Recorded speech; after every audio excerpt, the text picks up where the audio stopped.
Hey everyone, happy Sunday to you. I hope all is well. Well, you made it to the end of the class. This is going to be our final video.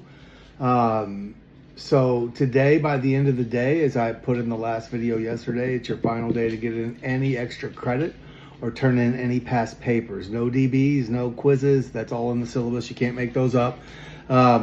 So consider doing whatever extra credit you need, but here we are. So my hope is you've taken away a few things from this course, that there's a lot more to counseling than this, right? Than the one-on-one or the group.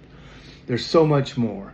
And as that's our last DB noted with the Therapeutic Alliance, that is the single most important part of counseling. Theoretical orientation aside, yes, that 100% matters and it plays a huge role, obviously. But if I don't vibe with you, I'm probably not talking to you. I mean, if any of you have ever had a counselor, you know what that's like, right?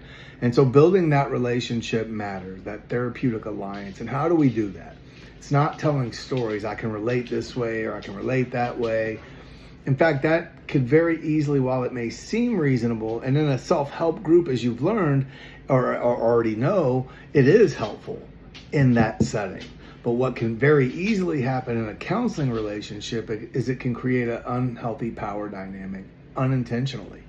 Well, I can't do it like you did it, or, great, that worked for you, but that's not me. All the things you can see how that works, and that's not our role. We don't want to set that up in any way, even unintentionally. So keep that in mind. So how do we build that rapport, that relationship? By having empathy, by not judging, by creating that safe space for them and not telling them what to do. Remember this phrase. I've said it throughout the semester. My job as a clinician is not to choose for them. It's to walk with them through their choices. Yes, I'll educate. Yes, I'll guide. And educate being, that's why I had you attend these groups, right? Many of you are familiar with 12-step philosophy already. They believe in the medical model. Higher power, disease, concept, that's the medical model. You have a disease, you find a higher power, you come to this group, you live by these sets of principles laid out in this 12-step philosophy, and this is how you do. You work with others. Celebrate Recovery is a Christian-based 12-step program. They don't say higher power, they say God as you understand it. They don't use the language disease, they use the language sin. It is a Christian-based program. Here's the 12 steps, same 12 steps, and here is the biblical principle behind each step. Refuge Recovery uses Buddhism philosophy, right, for their process, about more in lines with meaning and purpose.